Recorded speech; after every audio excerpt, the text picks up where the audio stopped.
말씀의 본문은 사도행전 2장 1절에서 47절, 설교의 제목은 성령 충만의 증거입니다.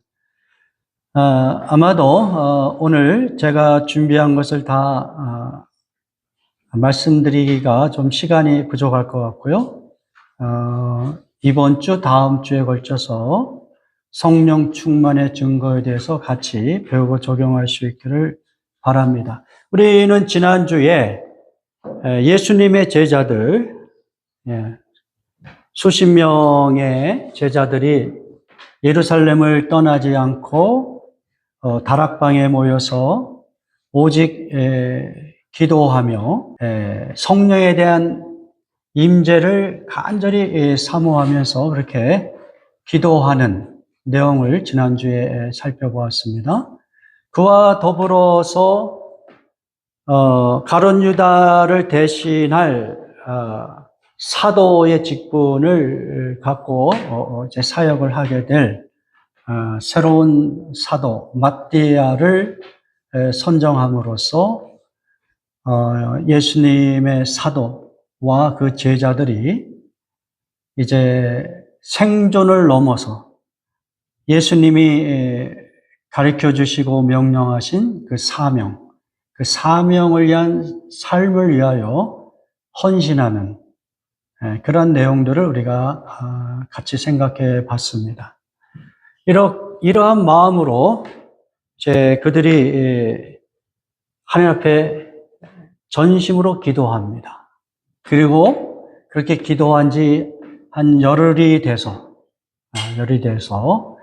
그날은 또 마침 오순절 날이 되는데요. 그날이 되어 예수님께서 예고하시고 약속하신 성령 하나님이 강림하시는 것을 경험하게 됩니다. 그것이 이제 사도행전 2장에서의 내용이고요.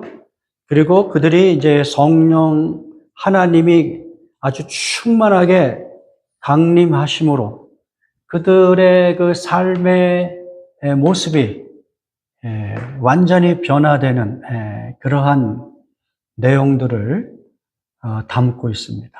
그래서 우리가 이제 사도행전 2장 전체를 통하여 성령 충만한 어떤 증거들이 무엇인가를 같이 생각해보고 적용할 수 있기를 원하는 것입니다. 자, 먼저 성령께서 어떻게 제자들에게 또 제자들의 그 공동체 120명이 하나의 공동체가 되어서 오직 한 가지 목적만을 위해서 기도했잖아요. 성령님 약속하신 대로 우리에게 임하소서. 그러니까 이제 어떤 면에서 성령 공동체이고 성령이 임함을 통하여 이제 새로운 예수 그리스도를 통하여 세워지는 교회가 탄생하는 그런 역사적인 사건을 우리가 기대해 볼 수가 있습니다. 자, 성령이 어떻게 임하셨는가? 우리가 같이 한번 살펴봅니다. 사도행전 2장 1절에서 4절 같이 봉독합니다. 오순절 날이 이미 이름에 저희가 다 같이 한 곳에 모였더니 호련히 하늘로부터 급하고 강한 바람 같은 소리가 있어 저희 앉은 온 집에 가득하며 불의 혀같이 갈라지는 것이 저희에게 보여 각 사람 위에 임하여 있더니 저희가 다 성령의 충만함을 받고 성령이 말하게 하심을 따라 다른 방언으로 말하기를 시작하니라. 자, 성령이 임한 시점을 오순절 날이라고 이렇게 기록하고 있습니다. 유대인들의 어떤 전승에 의하면 모세가 시내산에서 하나님의 율법을 받은 때가 오순절이다 이렇게 생각을 하는 그런 경향이 있었어요. 제가 이렇게 얘기하는 것은 성경에서 정확하게 모세가 하나님의 율법을 받은 그 시점을 기록하고 있지 않기 때문에 그렇습니다. 단순히 출애굽기 19장 1절에 보면 이스라엘 백성이 출애굽한 후 제3월에 세 번째 되는 달에 시내산에 도착하였다. 이런 내용이 있습니다. 그렇게 보면은 이스라엘 백성이 출애굽한 때가 언제예요? 6월절이잖아요. 그래서 6월절에서 50일째 되는 그 날이 오순절이란 말이에요. 이런 어떤 절기를 생각을 해보면 세 번째 달에 시내산에 도착하였다는 이 내용을 가지고 성경에는 정확하게 그 날짜를 이야기하고 있지 않지만 아마도 오순절 날 이스라엘 백성이 시내산에서 하나님의 율법을 받았을 것이다. 이런 견해들이 있다는 거예요.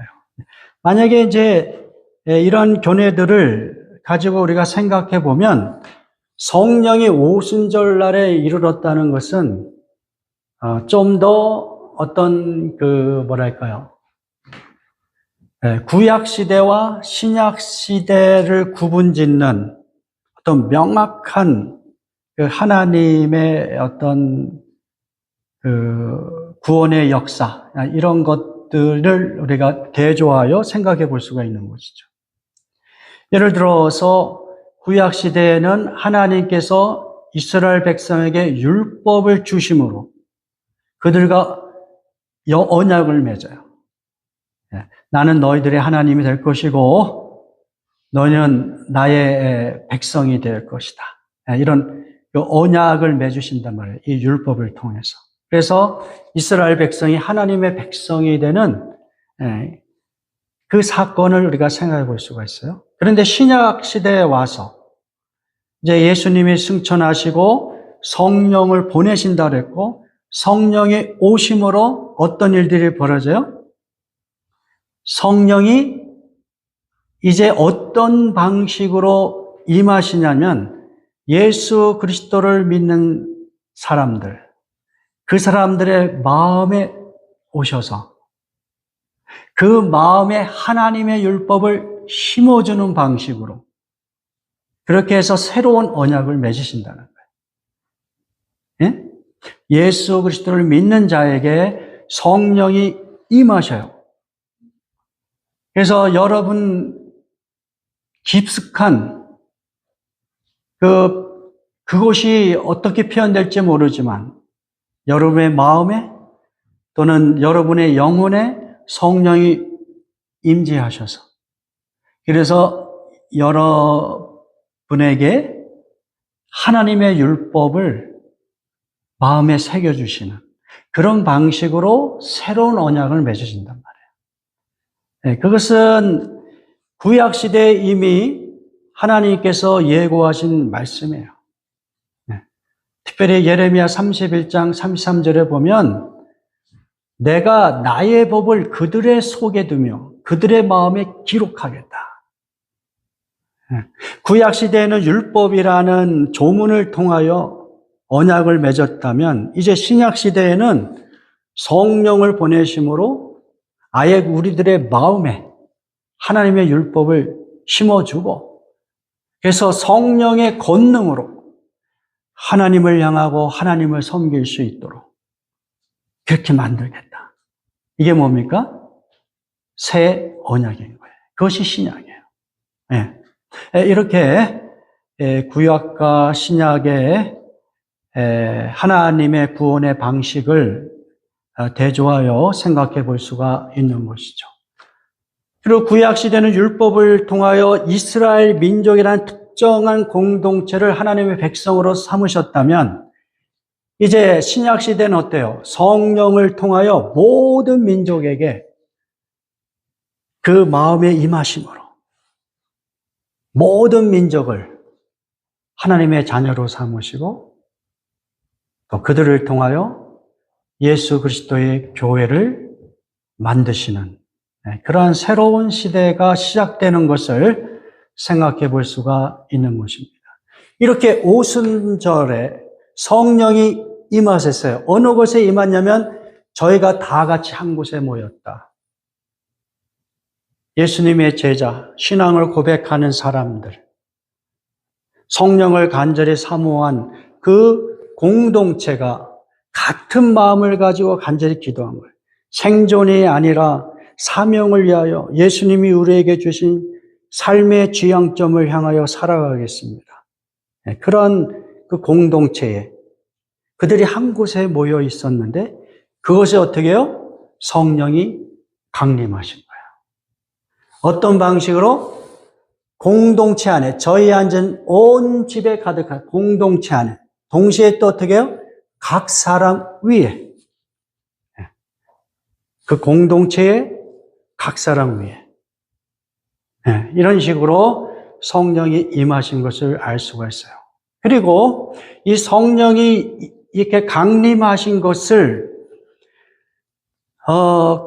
그동안에는 구약 시대에 살던 사람도 성령 하나님을 잘 모르죠. 구약 시대 사람들은 아주 그 특별한 사람들, 특별한 사건을 통하여서만 성령이 임하심으로, 또 왕이라든지 제사장이라든지 선지자들인지 사사들, 이런 사람들에게 성령이 임해서 하나님의 어떤 구원 사건을 만들어 가셨단 말이에요. 성령에 대한 충분한 이해가 부족합니다. 그래서 예수님이 야, 성령이 임하실 거야. 기다려. 온전히 기다려. 그래서 성령이 임하셨어요. 근데 그 성령이 과연 임하셨는지 어떻게 알겠어요? 네? 오늘 특별히 우리 같은 사람들, 초대교회 그 이후의 사람들, 오늘 이 120명의 제자들이 경험한 이 사건 이후에 모든 예수님을 믿는 사람들, 그 사람들도 예수님을 믿으면 성령이 임하셔. 너의 마음속에 임하셔. 너희를 통치하셔. 이것을 어떻게 알 수 있을까요? 네? 우리는 단순히 제자들의 복음의 내용을 통하여, 또 오늘날은 성경 말씀을 통하여 그것을 우리가 믿음으로 받아들이는 방식으로, 아, 나에게 성령이 임하셨구나. 그리고 실제로 어떤 방식으로든 성령이 믿는 사람들을 인도하시고 통치하시는 것을 경험할 수 있도록 분명히 역사는 하세요. 그런데 문제는 초대교회 성도들에게, 특별히 이 110명의 이 제자들이 처음으로 성령이 강림하신 것을 알게 하려니까 하나님께서 어떤 방식으로 성령 하나님을 강림하게 하시냐면 눈으로 보는 방식으로, 귀로 듣는 방식으로, 또 어떤 방언이라는 외국어 랭귀지를 말할 수 있도록 하는 방식으로, 한마디로 얘기하면 오감으로 성령이 강림하신 것을 경험하게 만드시는 거예요. 그 사건이 사도행전 2장의 내용인 것이에요. 그것을 표현하려니까 이렇게 표현이 되는 거예요. 호련히 하늘로부터 급하고 강한 바람 같은 소리가 있었다. 실제로 이런 소리로 경험될 수 있는 어떤 사건이 일어난 것 같아요. 단순히 그냥 이건 추상적이고 메타포, 은유적인 표현일 뿐이야. 이게 아니라 정말 그런 사건이 일어났을 것 같아요. 제가 봤을 때. 실제로 이게 물리적인 어떤 감각으로 느낄 수 있도록 성령이 너에게 이렇게 임하셨어라는 것을 알려주려니까. 그 다음에 불의 혀같이 갈라지는 것이 저희에게 보여 각 사람에게 임하였다. 그러니까 성령 하나님이 감각적으로 경험될 수 있도록 바람소리와 같은 방식, 불의 혀가 갈라지는 것과 같은 방식, 그런 방식으로 임하신 거예요. 그런데 구약 성경에서는요, 자, 호련히 하늘로부터라는 표현, 하늘이라는 표현은 이 땅에 우리가 살아가는 방식이 아닌 전혀 다른 차원의 세계를 가리킬 때 사용했던 단어란 말이에요. 다시 이야기하면 하나님이 통치하시는 곳, 하나님이 계신 곳, 이런 곳을 표현하려니까 하늘이란 단어를 빌어왔다는 거예요. 그래서 구약에서는 하늘이란 단어를 하나님이 계신 곳으로 생각하게 그런 식으로 표현을 하고요. 그 다음에 강한 바람이나 불이라는 표현은 하나님이 임재하셨을 때 사용하였던 어떤 사건 내지는 표현 방식이에요. 하나님이 구약시대에는 특별히 성전이나 성막 이런 곳에서 임재하신단 말이에요. 그럴 때 하나님의 임재하심을 표현할 때의 방식이 강한 바람이 일어나고 불이 일어나고 이런 식의 표현으로 하나님의 임재하심을 표현하는 것이죠. 그러니까 120명의 제자들이 처음 성령의 강림을 경험하였던 이 사건은 오감으로 체험할 수 있는 사건이었고, 그렇지만 그 사건은 하나님이 임재하시는 사건이라. 그러니까 성령 하나님이 임재하시는 사건이란 말이에요. 내가 원하는 대로, 내가 원하는 방식대로 하나님이 임재하시는 게 아니에요. 여기 보면은 호련히 하늘로부터라고 그랬잖아요. 그것은 우리들이 통제할 수 없는 방식이란 말이에요. 갑자기. 우리는 그냥 성령의 강림하심을 간절히 사모할 뿐이고 그렇게 기도할 뿐이고, 그러나 그러한 기도를 들으시는 하나님께서 하나님의 고유한 방식으로 하나님의 때에, 그때가 뭐예요? 오순절이에요. 그때에 성령이 임하게 하시는 거예요. 오늘날도 마찬가지예요. 여러분이 성령 하나님을 통제할 수 있다고 생각하는 그러한 정말 말도 안 되는 방식의 집회를 하는 부흥사들이 있어요. 마치 자기가 성령을 마음대로 부르고 통제할 수 있는 것 같이. 성령을 이렇게 입으로 후 불면은 성령의 능력으로 사람들이 낙엽같이 막 나당걸러지고 이런 현상들을 이야기하는데, 그건 성령의 역사가 아니에요. 제가 볼 때.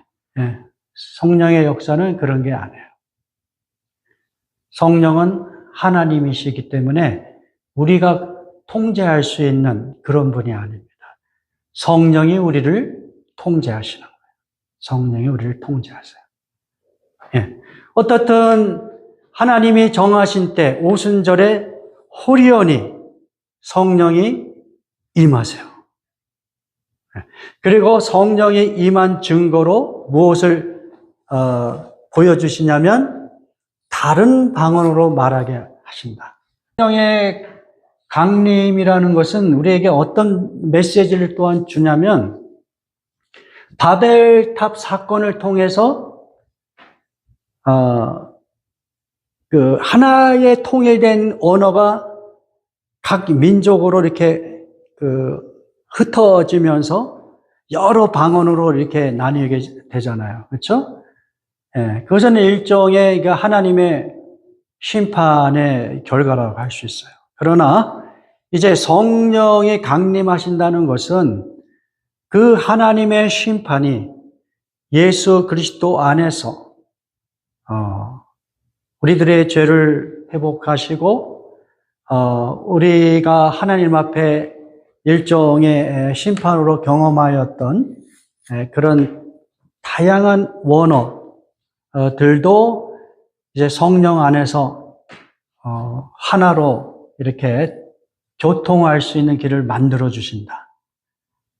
더 구체적으로는 모든 민족들에게, 각 방언을 하는 모든 민족들에게 성령이 임하신다는 거예요.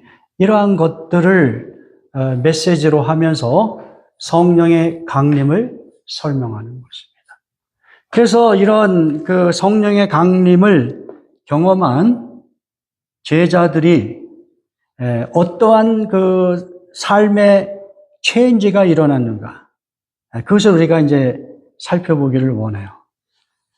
자, 그 첫 번째는 뭐냐면 성령이 강림하시고 충만하게 역사하시니까 제자들의 삶에서 복음을 담대하게 전파하는 일이 일어난다는 거예요.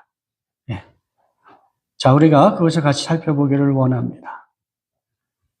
사도행전 2장 16절에서 21절 같이 봉독합니다. 이는 곧 선지자 요엘을 통하여 말씀하신 것이니 일렀으되 하나님이 말씀하시기를 말세에 내가 내 영을 모든 육체에 부어주리니 너희의 자녀들은 예언할 것이요 너희의 젊은이들은 환상을 보고 너희의 늙은이들은 꿈을 꾸리라.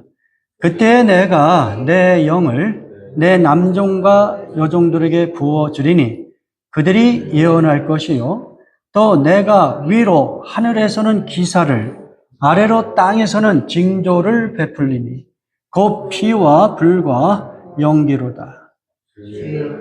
주의 크고 영화로운 날이 이르기 전에 해가 변하여 어두워지고 달이 변하여 피가 되리라.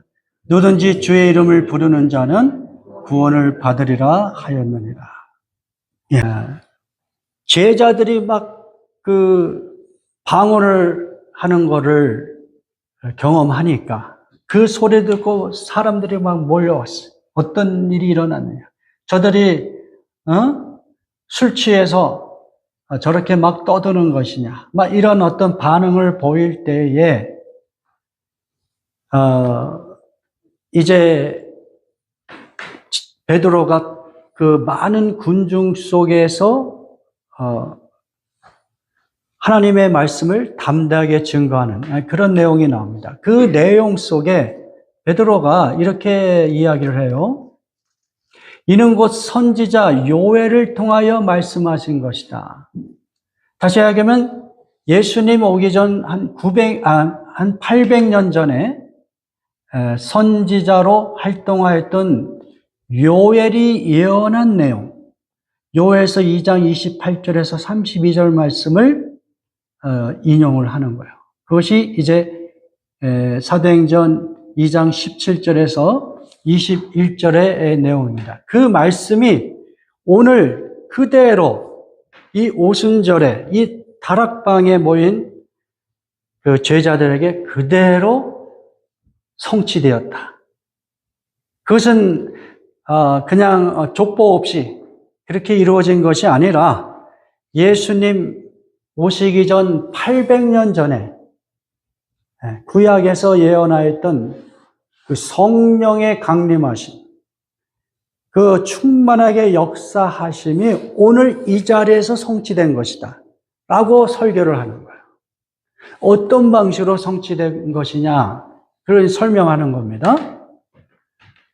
거기 보면은 하나님의 말씀하시기를 말세에 내가 내 영을 모든 육체에 부어주겠다 이렇게 예언을 합니다.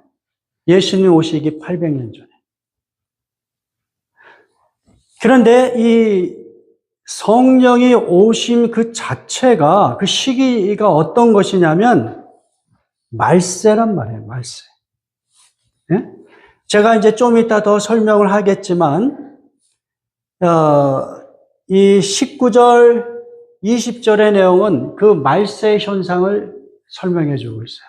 다시 이야기하면 성경에서는 예수님이 이 땅에 오신 그 시기부터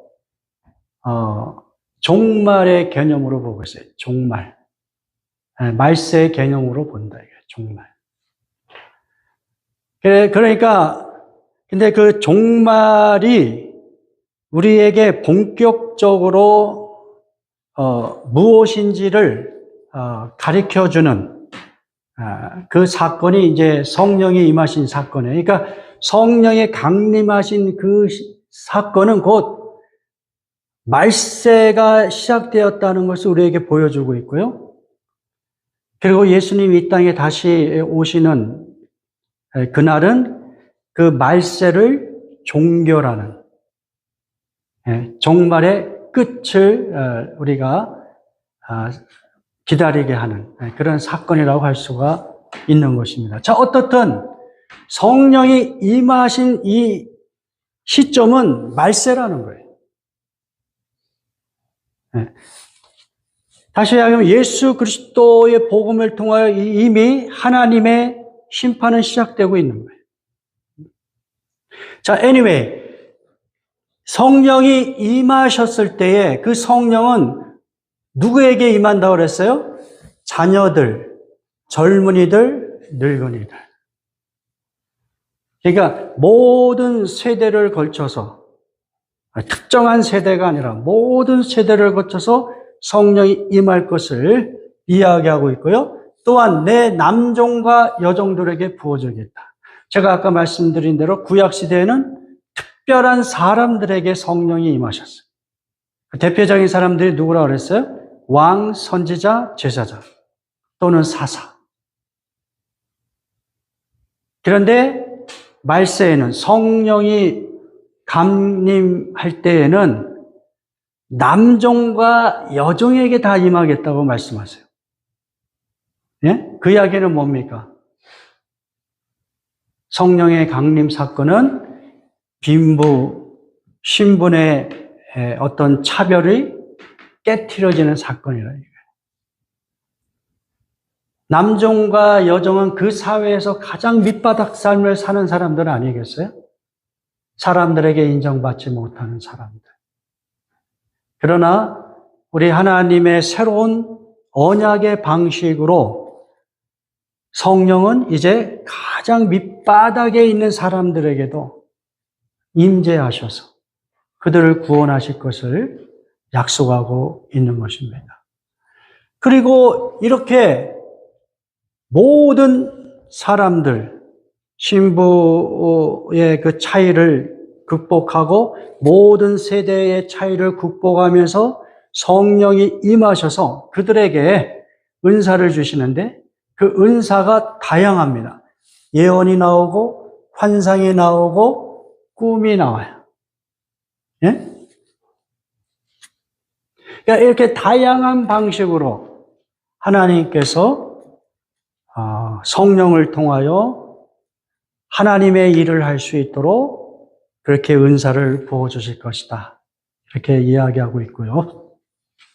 그 다음에 이렇게 예언이라고 하는, 성경에서 예언이라고 하는 이 단어는 단순히 미래의 것을 프레딕트하는 그런 의미가 아니라 foretelli라고 이야기할 수 있는 그런 방식으로 이 예언이란 단어를 사용해요. 다시 이야기하면 하나님의 계획과 말씀을 선포하는 것.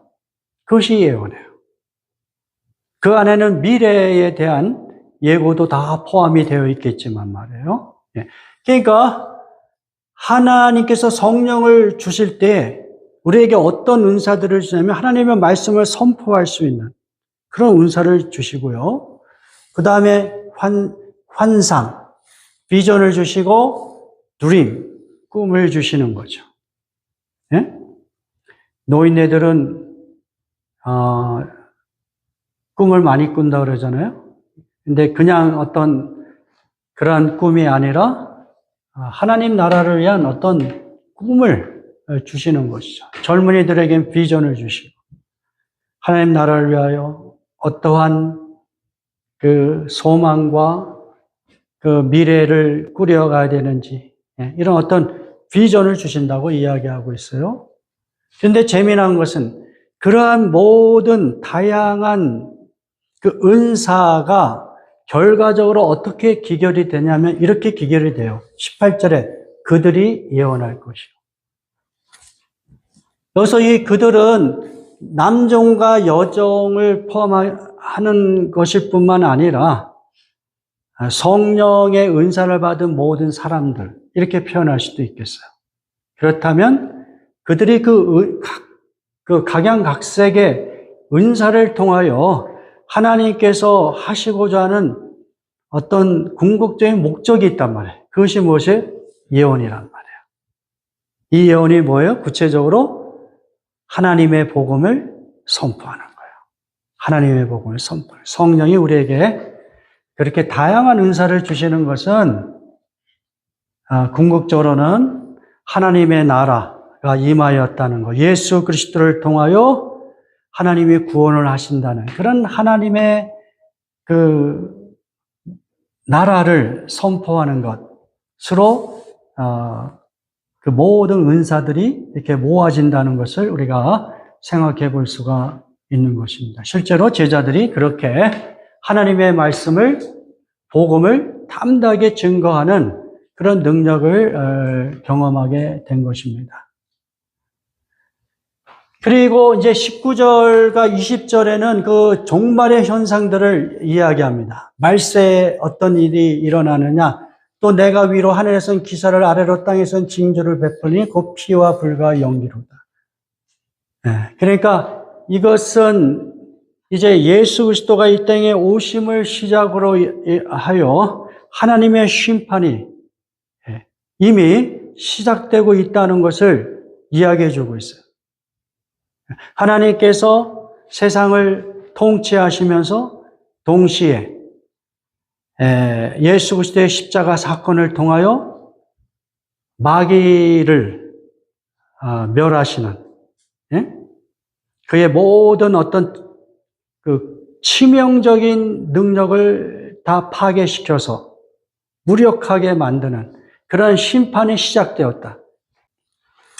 그 종국적인 그 종말이 이르기 전에 해가 변하여 어두워지고 달이 변하여 피가 되리라.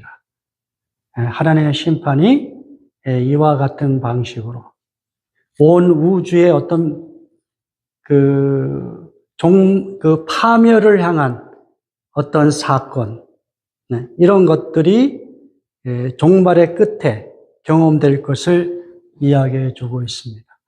그래서 성령의 임하심은 성도들에게 너무도 기쁜 소식이고 너무도 좋은 사건이지만 동시에 어때요? 이제 하나님의 구원이 이제 막바지로 향하는 종말이 시작되는 것이다. 이렇게 생각을 할 수가 있고요. 그러면서도 하나님께서 우리에게 모든 민족에게 소망을 주는 메시지를 주시는 거예요. 누구든지 주의 이름을 부르는 자는 구원을 받으리라. 이렇게 하나님의 심판은 예수 그리스도가 이 땅에 오심으로 시작되었지만 그러나 하나님의 구원은 항상 열려 있다.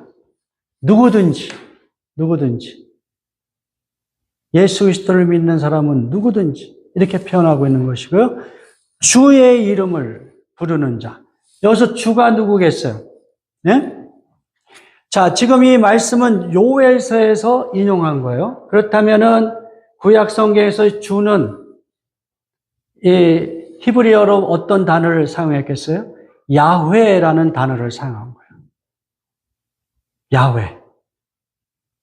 구약 시대 사람들이 하나님으로 믿고 있는 이 야훼를 주로 표현했는데 이제 베드로는 이 말씀을 그대로 갖고 와서 이 말씀이 성령이 임하심으로 그대로 성취되었다라고 이야기하면서 이 주라는 단어를 누구에게 사용해요? 예수 그리스도께 사용하는 거예요. 그러니까 예수 그리스도가 너희가 지금까지 믿어온 야훼 하나님이시다. 야훼 하나님이시다. 그렇게 말씀하고 있는 거예요. 그러니까 하나님과 동등한 분으로 예수님을 주로 표현하는 거예요. 그래서 이 신약 성경에서 주로 이렇게 표현된 단어들은 다 예수 그리스도를 가리키고 있는 것입니다. 그래서 누구든지 예수 그리스도의 이름을 부르는 자는 구원을 받을 것이다. 단순히 예수님의 이름을 부르는 자가 아니겠죠. 자기의 그 죄를 자각하고 자기의 이 문제를, 이 구원의 문제를 예수 그리스도께 의탁하는 그 신뢰, 그 믿음으로 예수 그리스도를 부르는 자, 그들은 다 구원을 받을 것이다. 하나님의 심판 중에도 구원의 문은 활짝 열려 있다. 이렇게 우리에게 도전하고 있는 것입니다. 성령의 임하심은 모든 민족에게 다 열려 있는 그러한 사건이고요. 오늘날도 예수 그리스도를 믿는 자들에게 성령이 임하셔서 그들을 하나님의 백성으로 삼으시고 그렇게 살 수 있는 어떤 능력과 그 은사로 우리를 인도하고 계신다는 것. 그것을 기억하고 오늘 우리도 우리 자신을 돌아보면서 우리에게 이미 임하신 이 성령 하나님을 통하여 여러분의 일상 속에 성령의 능력을, 또 성령이 주시는 어떤 은사들을 경험하고 사용하면서 그렇게 생활할 수 있기를 주님의 이름으로 축원합니다.